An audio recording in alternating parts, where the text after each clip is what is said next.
99% लोग अभी भी पैसे रुपए से कमज़ोर हैं। ये ठीक ऐसा ही है जैसे कि कोई आदमी भूखा हो और उसको आप बोलें कि अब तुम एक काम करो, आंख बंद करो, ध्यान करो। हमारे जो महावीर थे वो भी ऐसे ही महीनों महीनों भूखे रहते थे, तो तुम भी ऐसे भूखे हो, ध्यान करो, तुम एनलाइटन हो जाओगे।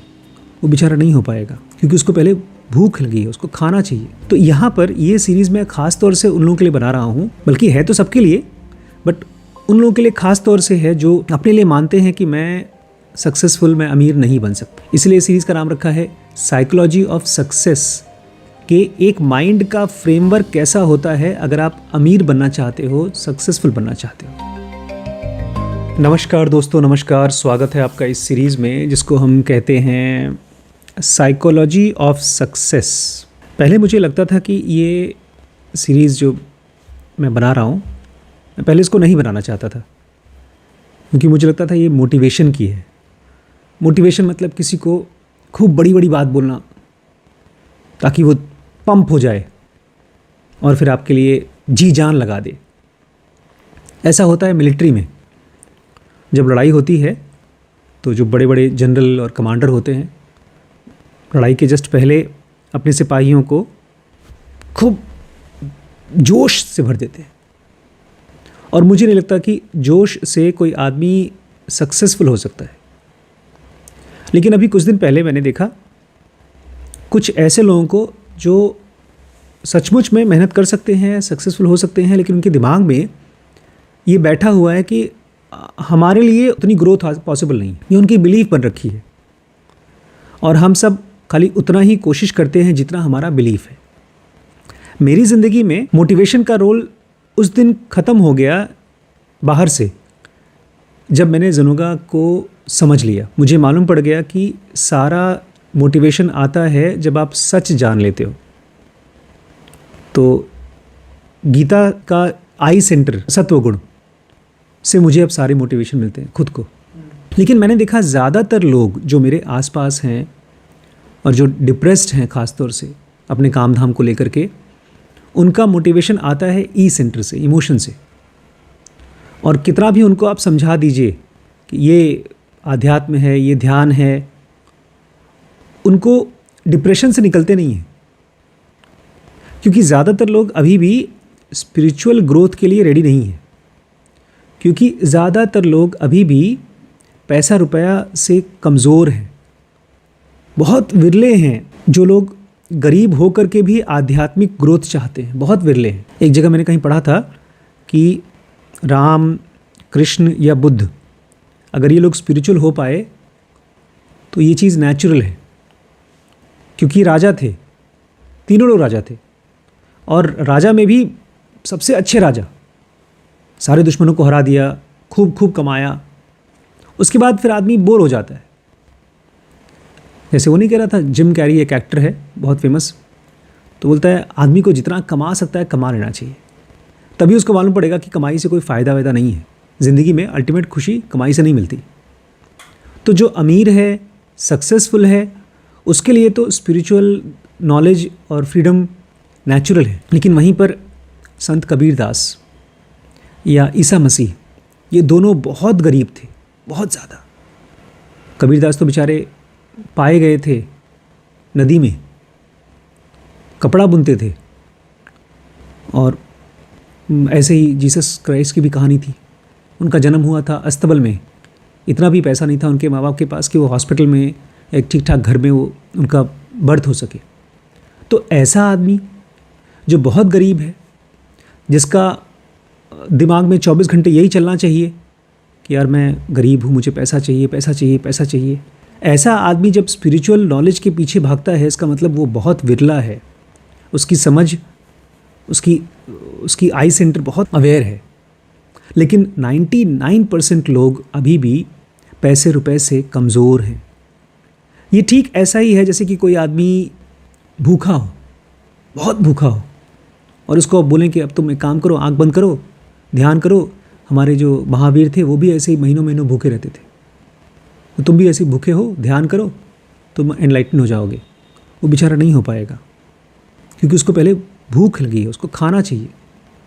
तो यहाँ पर ये सीरीज़ मैं ख़ास तौर से उन लोगों के लिए बना रहा हूँ, बल्कि है तो सबके लिए, बट उन लोगों के लिए ख़ास तौर से है जो अपने लिए मानते हैं कि मैं सक्सेसफुल, मैं अमीर नहीं बन सकता।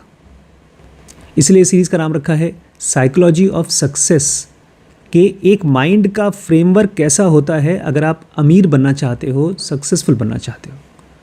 स्पिरिचुअलिटी की बात नहीं कर रहा हूँ मैं ध्यान मेडिटेशन की बात नहीं कर रहा हूँ, क्योंकि मैंने देखा है बहुत से लोग जो हमारे साथ ज़ेनोगा सीखते हैं, ध्यान सीखते हैं ना, उनके मन में ये बात बैठी हुई है कि सर रुपया पैसा कमाना तो सब लालच वालच की बात है। इनफैक्ट आज ही एक आदमी ने फ़ोन किया, उसको कोई एक्सपीरियंस आता है, उसको मूलाधार चक्र के बारे में कुछ जानना था कि उसको बॉडी में कुछ सेंसेशन होती है। तो मैंने उसको कहा भाई ज्वाइन कर लो कोर्स। तो नहीं, कोर्स वोर्स नहीं ज्वाइन करना है, हम फीस फास के चक्कर उसमें विश्वास नहीं करते, हमको खाली आपसे बात करनी है। तो मैंने कहा भैया तब तो मैं आपसे बहुत हेल्पफुल नहीं हो पाऊँगा। फिर भी बेचारा कम से कम 5 मिनट तब भी घसीट ले गया, रखते रखते भी। तो ये ऐसे लोग हैं, ध्यान से सुनिएगा, जिनके पास पैसे तो है नहीं, कम से कम इतने पैसे नहीं है कि वो लोग एक 10-5 हज़ार का कोर्स ज्वाइन कर सकें, और इतना समझ भी नहीं है कि मैं अभी पूरा पैसा नहीं दे सकता तो कम से कम थोड़ा थोड़ा पैसा देकर ज्वाइन कर लूँगा, और इतनी भी समझ नहीं है कि सर हमारे पास पैसा नहीं है लेकिन जब कभी पैसा आएगा तो मैं ज़रूर ज्वाइन करूँगा, पैसा देना चाहूँगा। इनको इतनी समझ ही नहीं है कि पैसे की भी वैल्यू है, जबकि इनकी प्रॉब्लम यही है, इनके पास पैसे नहीं है। एक तो वो आदमी होता है जो गरीब है और उसको पता है कि मैं गरीब हूँ और मुझे मेहनत करके गरीबी में से निकलना है, जैसे मेरे पिताजी थे, जैसे आप लोग हैं। लेकिन मान लीजिए आप ही में से कोई ऐसा आदमी बोले ना हम तो ध्यान ही करेंगे, गरीबी की भाड़ में और फटे हाल हैं, खाने का भी पैसा नहीं है, रहते कहाँ हैं? अपने बाप के घर पे, बड़े भाई के घर पे, बहन के घर पे। करते क्या हो? कुछ नहीं, बस किताबें पढ़ता हूँ। तुम्हारा खर्चा कौन चलाता है? बाप, भाई, बहन, कोई और चलाता है। तो ये उन मूर्खों के साथ में, और उसकी खूब बहुत लंबी लिस्ट है इसकी, बहुत ज़्यादा लोग हैं इस दुनिया में। ऐसे लोग असल में साइकोलॉजिकली, इमोशनली डिप्रेस्ड हैं। इनका आई सेंटर को समझा चुका है ना तुम पैसा कमा सकते हो और ना ही तो पैसे इम्पॉर्टेंट हैं। ये लोग बेचारे इतने अंधे हैं, जैसे कोई आदमी बेहोश हो, शराबी हो, कुछ नहीं है, सब ठीक है, हम गाड़ी चला लेंगे। उनको इतना भी समझ में नहीं आता कि जाके एक्सीडेंट करोगे। हमने ये पढ़ा है और मैं देखता भी हूँ, आप लोगों के साथ देखता हूँ कि आप लोग हर रोज़ अपने अंदर के गहराई को बढ़ा रहे हो और आप जानते हो कि मैं कहाँ कहाँ असक्षम हूँ, लेकिन बहुत से लोगों को नहीं पता। तो ये लोग डिप्रेस्ड हैं। तो ये सीरीज़ ख़ास तौर से उनके लिए है कि वो जग सकें, उनको पता चल सके कि हाँ इमोशनली आपको रेडी होना पड़ेगा सक्सेसफुल होने के लिए। और लेवल है, अगर मान लीजिए हमारा इमोशन ये कहता है कि भाई मुझे 10, 15, 20 हज़ार रुपये की नौकरी मिल जाए तो बहुत कुछ हो जाएगा बस, तो आपको वहीं तक मिलेगा। आज मैं अपने पिताजी से बात कर रहा था तो बोलते हैं आशीष, कहाँ पापा? बोलते हैं जब मैं नौकरी कर रहा था इफ़को में तो मैंने भगवान से मनाया कि एक दिन हम कहीं पार्टी वार्टी में गए थे खाना खाने के लिए, तो बहुत टेस्टी पनीर की सब्ज़ी और क्या क्या मिला था। तो मैं ऐसे ही मन में सोचा, भगवान से मनाया था एक दिन कि ऐसे ही खाना रोज़ मिल जाए तो कितना मज़ा हो। अच्छा। और फिर मैंने एक दिन जब सैलरी मिली, तो जो सैलरी मिली थी कुछ 700-800 रुपये या कुछ ऐसा था, मैंने सोचा यार ये जो एक महीने में जो सैलरी मिलती है, बजाय उसके पूरे साल के बराबर का सैलरी एक महीने में मिल जाए तो कितना मज़ा आ जाए। और फिर उनको जब दुबई में नौकरी लगी, अबू धाबी में, तो दोनों चीज़ें पूरी हो गई। एक 5 स्टार होटल उनके फैक्ट्री में खाना बनाने का कॉन्ट्रैक्टर था। हर बंदे के ऊपर बताते थे 1000 से 1200 रुपये का पर प्लेट खाना उनको मिलता था। इसमें काजू बादाम हर चीज़ खा सकते थे। बल्कि पहली बार जब गए थे वो, तो उनका वज़न था 45-50 के करीब, और जब वापस आए 3 महीने बाद तो उनका वज़न हो गया 65, 10 किलो सीधे बढ़ गया।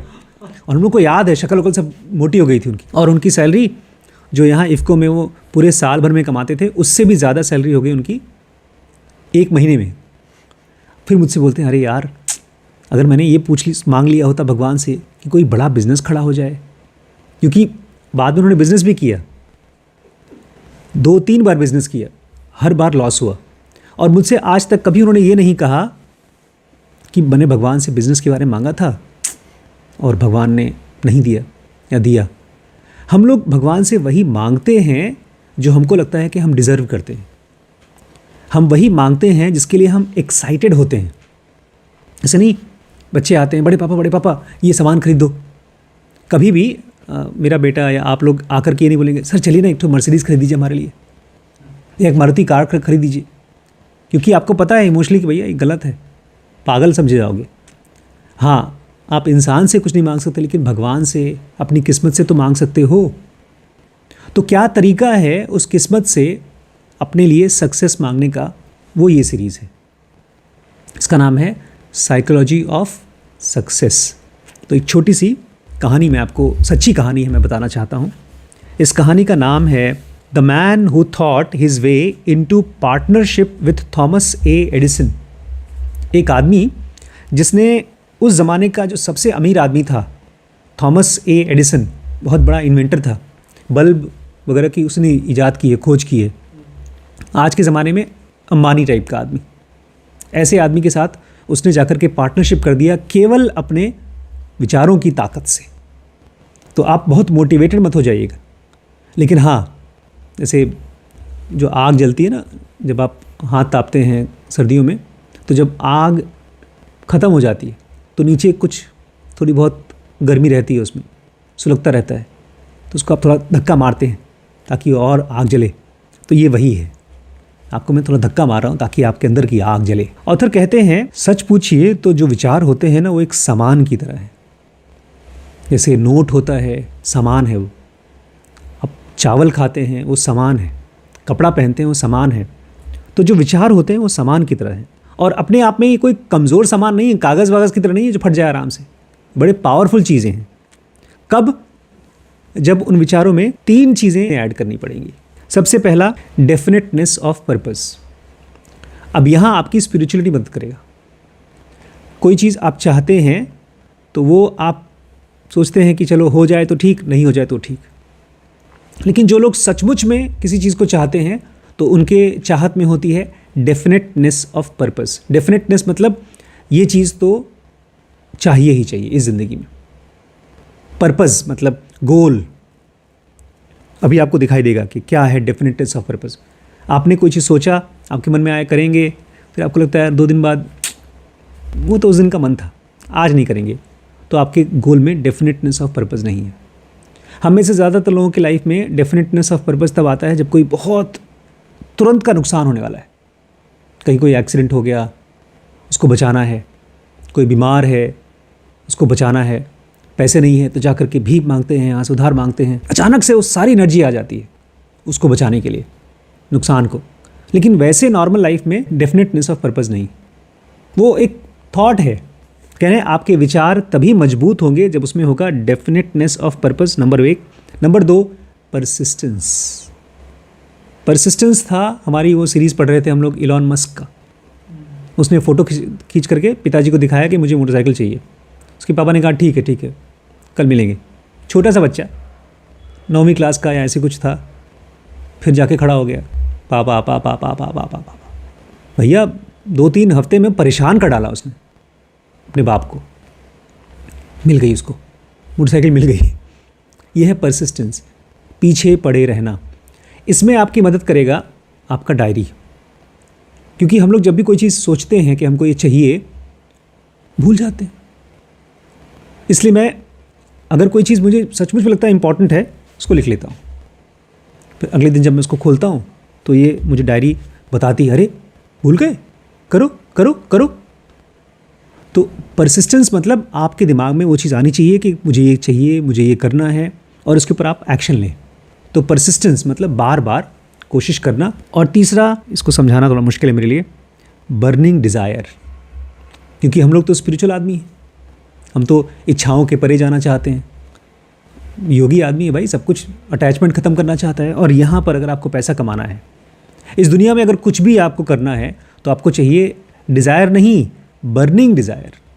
ये क्या होता है? जैसे आजकल हमारे बेटे फिल्म बनाना चाहते हैं, उनकी मम्मी बोलती हैं तुम सॉफ्टवेयर इंजीनियर बन जाओ, तो ये बोलते हैं अगर मैं सॉफ्टवेयर की किताब पढ़ता हूँ तो मैं पागल हो जाऊँगा, मैं पढ़ ही नहीं सकता। ऐसे ही फिल्म मेकर ज़्यादातर लोग होते हैं जो सक्सेसफुल होते हैं। एक राजू हिरानी थे, उनके पिताजी ने उनको बोला कि तुम कंपटीशन की तैयारी करो, डॉक्टर बन जाओ, पीएमटी की तैयारी करो। तो वो बेचारे दे ही नहीं पाए एग्ज़ाम, तैयारी कर ही नहीं पाए। तो रोते रोते आए अपने बाप के पास कि पापा हम नहीं कर पाएंगे, पढ़ाई नहीं हो पाएगी। फिर बोला क्या करोगे? बोलते हम फिल्म बनाएंगे। तो डायरेक्टर बनना चाहते थे वो। तो उस समय डायरेक्टर का कोई सीट खाली नहीं थी कॉलेज में, तो चले गए एडिटिंग सीखने के लिए। तो जो एडिटिंग करते हैं ये, ऐसे उसने एडिटिंग सीखी। आज की डेट में इंडिया का टॉप 10 क्या टॉप 5 छोड़ो, टॉप का डायरेक्टर है वो। टॉप 5 में तो है ही वो। 3 इडियट फिल्म बनाई जो 300-400 करोड़ रुपए कमाया उसने। अभी संजू फिल्म बनाई। तो ये एक तरह से ना, ये जो बर्निंग डिज़ायर है उसके 2 रूप हैं। अंदर में जोश होता है कि नहीं जी चाहिए, ये चाहिए, और प्लस साथ ही साथ जो भी आसपास के लोग कहते हैं कि यही तुम्हें करना चाहिए, उसके प्रति एक तरह का रुझान नहीं होता। जब आपका ट्रेडिशनल चीज़ों के साथ जो सब कर रहे हैं उसके साथ रुझान नहीं होता, तो आप पूछते हैं कि यार फिर मैं क्या करना चाहता हूँ, मुझे क्या करना चाहिए। तो आपका दिमाग वहाँ जाएगा कि कहाँ आपका इंटरेस्ट है।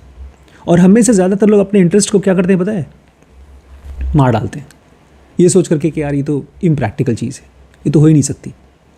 तो आपको देखना होगा कि मेरा क्या इंटरेस्ट है, और उस आग को, उस छोटी सी चिंगारी को बड़ा करना होगा, पढ़ करके, बात करके, रिसर्च करके। क्योंकि ऐसा नहीं खाली डिज़ायर करेंगे तो वो चीज़ मिल जाएगी, उसके ऊपर बहुत काम करना पड़ेगा।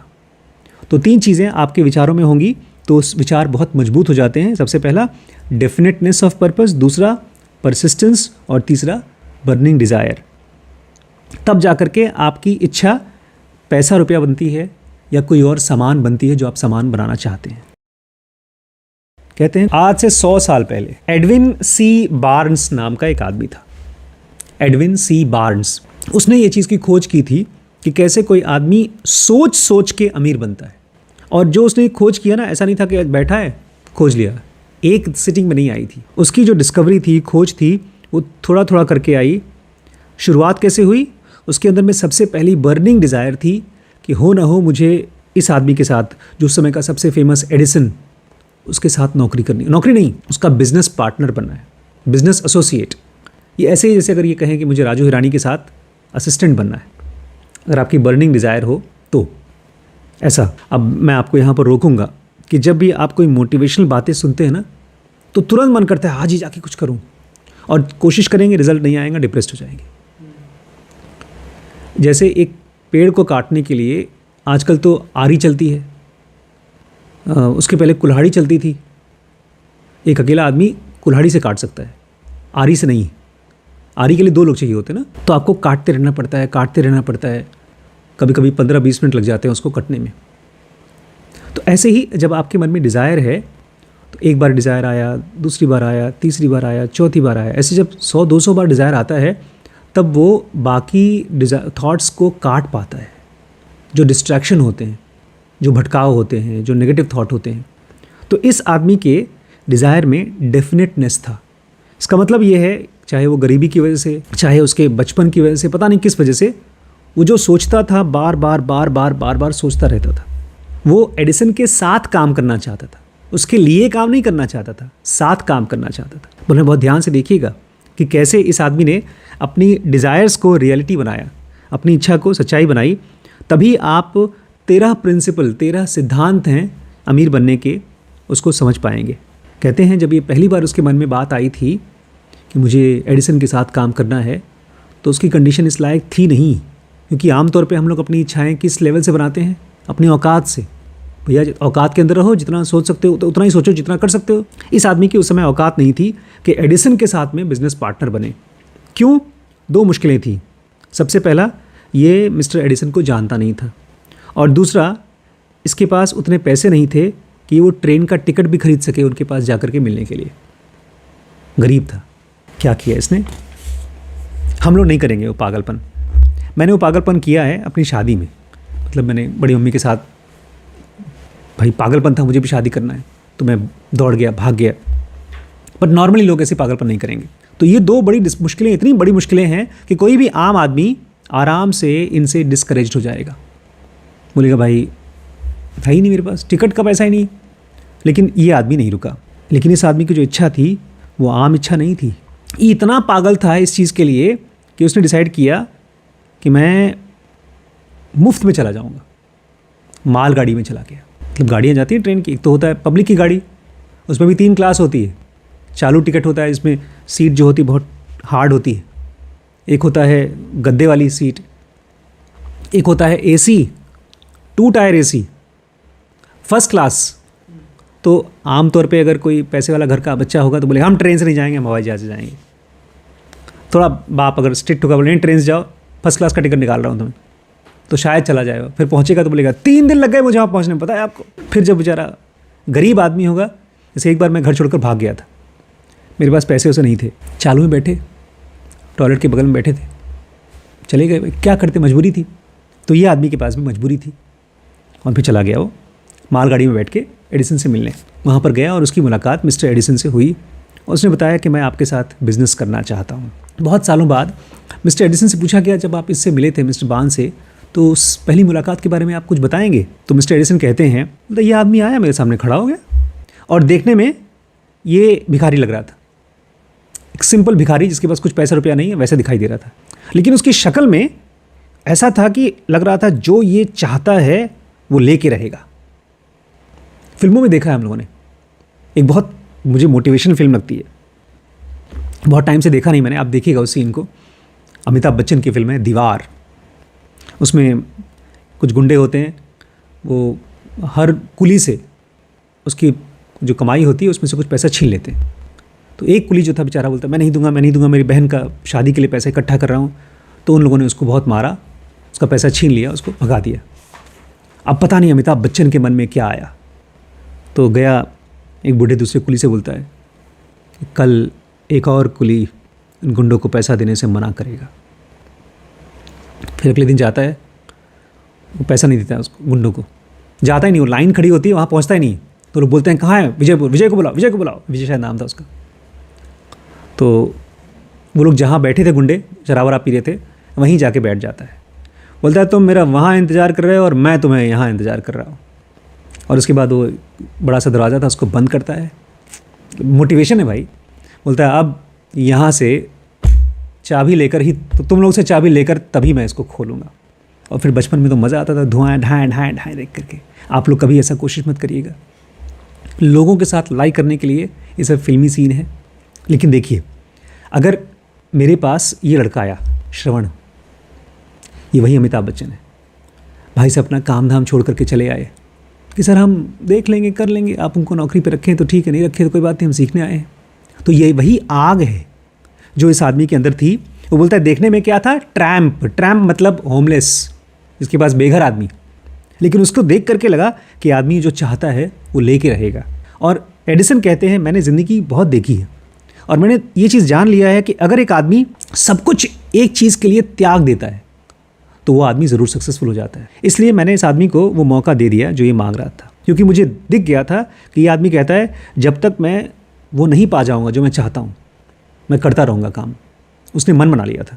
और इसके बाद जो हुआ उससे ये प्रूव हो जाता है कि कोई मिस्टेक नहीं किया था, कोई गलती नहीं की थी एडिसन ने।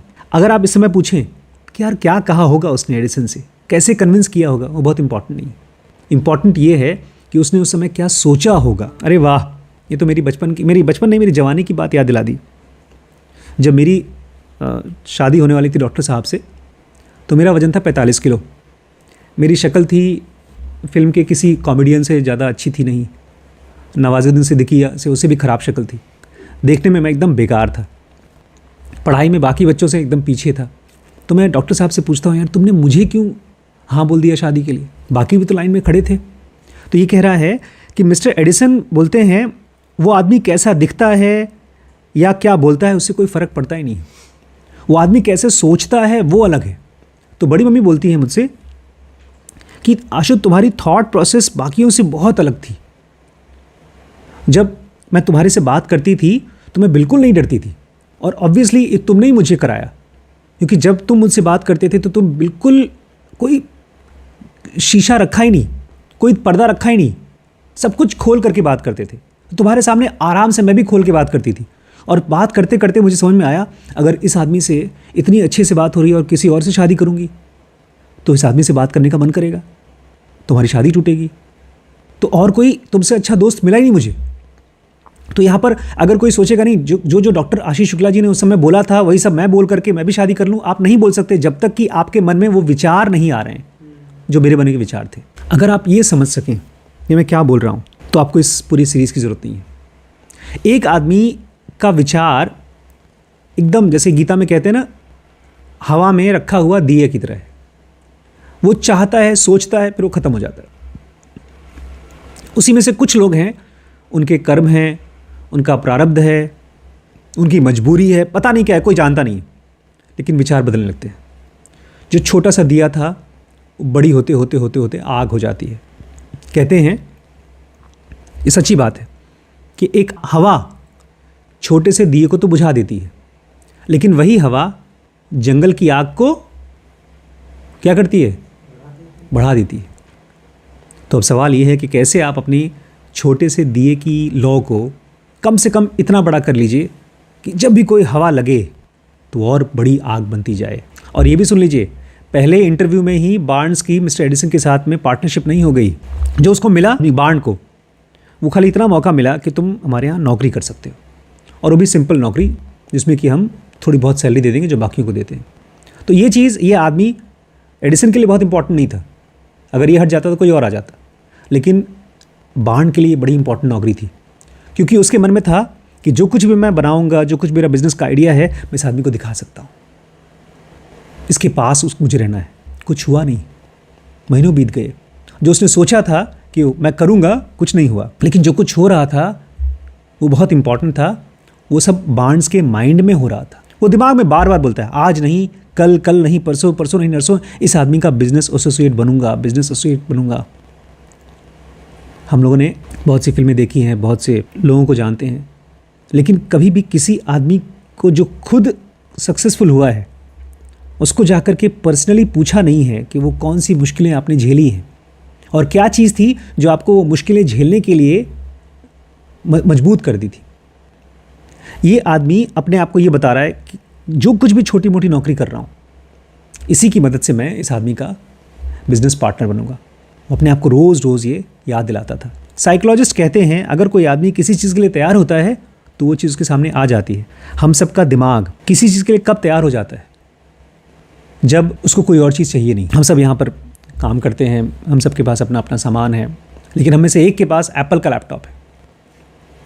उस लैपटॉप को पाने के लिए ये रात को बस पकड़ करके गया था अपने NTPC। ये छोटी सी बात है, लेकिन उतना मैं नहीं देने को तैयार था कि अंधेरी रात में कोहरे में बस में बैठ करके जाऊं और लैपटॉप लेकर आऊं किसी से। हर एक चीज़ किसी किसी के लिए इंपॉर्टेंट होती है और बहुतों के लिए अनइम्पॉर्टेंट होती है। तो जब तक आपके लिए कोई चीज़ बहुत इंपॉर्टेंट नहीं हो जाएगी, जैसे बार्न्स के लिए था, तब तक आपको वो चीज़ नहीं मिलती। बार्न्स ने अपने आप से ये नहीं कहा, अरे यार यहाँ छोटी मोटी नौकरी करने से क्या फ़ायदा, इसको छोड़ो, जाके कोई सेल्स की काम करते हैं, उसमें ज़्यादा सैलरी मिलेगी। उसने ये चीज़ ज़रूर कहा होगा कि बॉस मुझे यहाँ पर बिजनेसमैन बनना है इनके साथ, और मैं तब तक कोशिश करूँगा जब तक मेरी पूरी ज़िंदगी ख़त्म नहीं हो जाती या कोई इससे बड़ा मौका नहीं मिल जाता। अंग्रेज़ी में एक शब्द है ऑब्सेशन, बीमारी भी होती है जब कोई आदमी ऑब्सेस्ड हो जाता है। कोई आशिक किसी के लिए ऑब्सेस्ड हो जाता है। एक फिल्म थी अंजाम, उसमें एक हीरोइन थी माधुरी दीक्षित और हीरो थे सनी देओल और विलेन थे शाहरुख खान। हीरो हीरोइन की शादी हो गई, तब भी भाई साहब उसके पीछे पड़े हैं, तुम उसकी शादी तोड़ो, हमसे शादी करो। भूत की तरह उसके पीछे पड़े थे। इसको बोलते हैं ऑब्सेशन। तो वो तो नेगेटिव ऑब्सेशन है, लेकिन अगर आपका कोई गोल है, कोई पर्पज़ है, तो आपको केवल विचार से हट करके एक ऑब्सेशन बनना चाहिए, पागलपन होना चाहिए, जैसा कि बार्न्स को था। शायद बार्न्स को उस समय ये नहीं पता था कि उसका जो बुल डॉग डिटर्मिनेशन है, बुल डॉग जानते हैं किसको बोलते हैं? बड़े वाले कुत्ते को। छोटे वाले कुत्ते को कुत्ता बोलते हैं, बुल डॉग होता है। एकदम बुल मतलब होता है बैल, बैल जैसा कुत्ता। ऐसा जो उसका डिटर्मिनेशन था, उसकी परसिस्टेंस थी, उसको ये नहीं पता था कि ये सारी मुश्किलों को काट कर हटा देगी और सीधे उसको वहाँ पहुँचा सकती है। ये उसको नहीं मालूम था। और जब उसके पास मौका आया तो जैसा उसने सोचा था उस रूप में नहीं आया, किसी और रूप में आया। और यही अपॉर्चुनिटी की ट्रिक है। जब वो आती है तो शक्ल बदल के आती है। जब भी किस्मत आपके सामने दरवाज़ा खटखटाती है तो वो एक चुपके से आती है, भेस बदल कर आती है। और ख़ास तौर से वो मिस फॉर्च्यून के रूप में आती है। मिस फॉर्च्यून मतलब बदकिस्मती के रूप में आती है, हार के रूप में आती है, और शायद इसीलिए बहुत से लोग फेल कर जाते हैं, मौके को देख नहीं पाते। मिस्टर एडिसन बहुत बड़े खोजी थे, इन्वेंटर थे, और उन्होंने एक नया नया ऑफिस का मशीन बनाया था, खोजा था। उसका नाम था एडिसन डिक्टेटिंग मशीन। अब उसका नाम है एडीफोन। जितने भी उनके सेल्समैन थे बोलते हैं ये हम बेच नहीं पाएंगे, बहुत बेकार आइटम है। उनको लग रहा था बेचने जाएंगे कोई खरीदेगा ही नहीं, बहुत मेहनत लगेगी और कोई खरीदेगा नहीं। बार्न्स को लगा मैं बेच सकता हूँ। ये जो मशीन थी उसमें किसी का इंटरेस्ट नहीं था, बस दो लोगों का इंटरेस्ट था, एक बार्न्स का और दूसरा एडिसन का, क्योंकि उसने बनाया था।